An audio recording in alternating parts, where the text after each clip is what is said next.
ఢిల్లీ పర్యటనలో ఉన్న ముఖ్యమంత్రి చంద్రబాబు నాయుడుతో ఫిక్కీ ప్రతినిధులు భేటీ అయ్యారు. తెలుగు రాష్ట్రాల్లో నేరుగా జరిగే అమ్మకాల పెంపుదలపై నివేదికను అందజేశారు. 2 రాష్ట్రాల్లో నేరుగా అమ్మకాల శాతం తగ్గటం వల్ల ప్రధానంగా మహిళలపై ప్రభావం పడుతుందని ఫిక్కీ ప్రతినిధులు తెలిపారు. శాసనపరమైన కీలక నిర్ణయాలు తీసుకుంటే నేరుగా అమ్మకాలు చేయడంలో మార్పులొస్తాయని, మిగిలిన రాష్ట్రాలతో పోటీ పడడానికి అవకాశం ఉంటుందని ఫిక్కీ బృందం తెలిపింది. ఒక సెక్టర్ ఉంది, డైరెక్ట్ సెల్లింగ్ సెక్టర్. ఆ డైరెక్ట్ సెల్లింగ్ సెక్టర్ వాళ్ళు చాలా పెద్ద గ్రూప్ ఉంది. ఫిక్కీ ఆయన umbrella organisation. So we wanted to tell the honourable CM, very kind of him, he has given time to us to explain what is the potential of women empowerment, growth of industry, and into the health sector especially, so many things. అది అన్నీ explain చేసిరా. తర్వాత ఒక ఈ report ఉంది. చిన్న problem ఉంది direct సెల్లింగ్కి, legislation modification కావాలి అంతే. That is what we have requested. దేశంలో డైరెక్ట్ సెల్లింగ్ ఇండస్ట్రీ వేగంగా అభివృద్ధి చెందుతోంది. ఇండస్ట్రీలో కంపెనీలు పెరిగిపోతూ ఉండటంతో దాన్ని మానిటరింగ్ చేయడానికి ప్రభుత్వం ప్రత్యేక గైడ్ లైన్స్ కూడా తీసుకొచ్చింది. ఉపాధితో పాటు లాభాలు కూడా పెరగడంతో ఎక్కువ మంది ఈ రంగం వైపు మొగ్గు చూపుతున్నారు.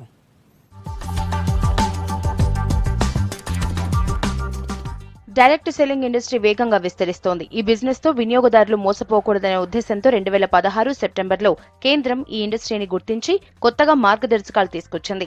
అన్ని రాష్ట్రాలు కూడా ఈ గైడ్ లైన్స్ ని ఫాలో అయి తమ పాలసీల్ని తీసుకురావాలని సూచించింది.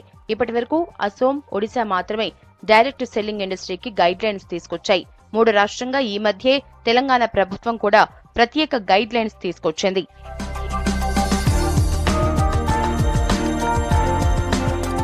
కొత్త గైడ్ లైన్స్ ప్రకారం డైరెక్ట్ సెల్లింగ్ కంపెనీలు తప్పనిసరిగా పరిశ్రమల శాఖ దగ్గర రిజిస్ట్రేషన్ చేయించుకోవాలి. తప్పనిసరిగా ఒక షాప్ తో పాటు పర్మనెంట్ అడ్రస్ కూడా ఇవ్వాలి. తమ ఉత్పత్తులు కొనుగోలు చేసిన వారితో పాటు అమ్మిన వారి పేర్లు, డెలివరీ తేదీ, వారంటీ ఇలా అన్నింటికీ రికార్డ్స్ నిర్వహించాల్సి ఉంటుంది.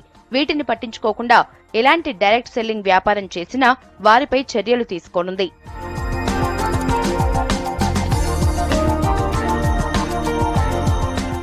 గైడ్ లైన్స్ తీసుకురావటాన్ని డైరెక్ట్ సెల్లింగ్ అసోసియేషన్ స్వాగతిస్తోంది. కొత్త కంపెనీలతో ఇండస్ట్రీకే చెడ్డ పేరు వచ్చేదని, ఇలాంటి గైడ్ లైన్స్ తో ఇండస్ట్రీ సాఫీగా సాగుతోందంటున్నారు.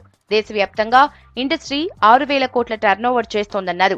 ప్రోడక్ట్ కి అడ్వర్టైజ్మెంట్, బ్రాండ్ అంబాసిడర్, మార్కెటింగ్ లాంటివి లేకుండా కేవలం డిస్ట్రిబ్యూటర్ల ద్వారానే కస్టమర్స్ కి చేరుస్తామంటున్నారు.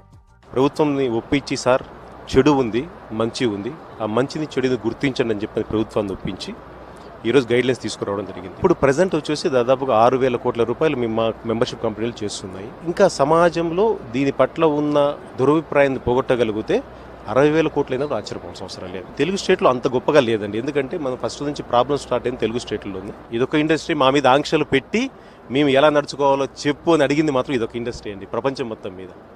సో ప్రభుత్వం గుర్తించింది. ఈరోజు ఇదివరకన్నా బాగా ఉంది.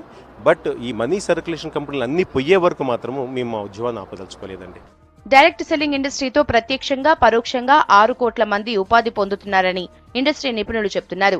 ప్రొడక్ట్స్ తయారు చేసే ప్రాసెస్ నుంచి వాటిని డిస్ట్రిబ్యూట్ చేసే వరకు ఎంప్లాయీస్ పనిచేస్తున్నారు. అయితే ఈ ఇండస్ట్రీ గత 5 ఏళ్లుగా 15% గ్రోత్ రేట్ తో ముందుకు వెళ్తోందంటున్నారు. It's nearly 6 crore people are associated with the direct selling industry.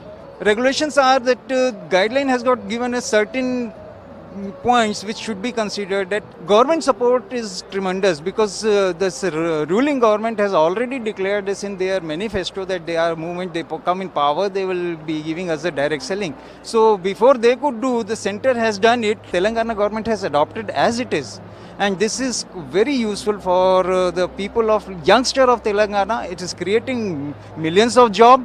ఈ ఇండస్ట్రీ ఇండియాలో ఫాస్ట్ గా గ్రోత్ అవుతున్నా తెలంగాణలో మాత్రం ఆశించినంతగా లేదు. ప్రభుత్వ మార్గదర్శకాలు వచ్చిన తర్వాత అయినా గ్రోత్ రేట్ పెరుగుతుందని ఇండస్ట్రీ వర్గాలు ఆశిస్తున్నాయి.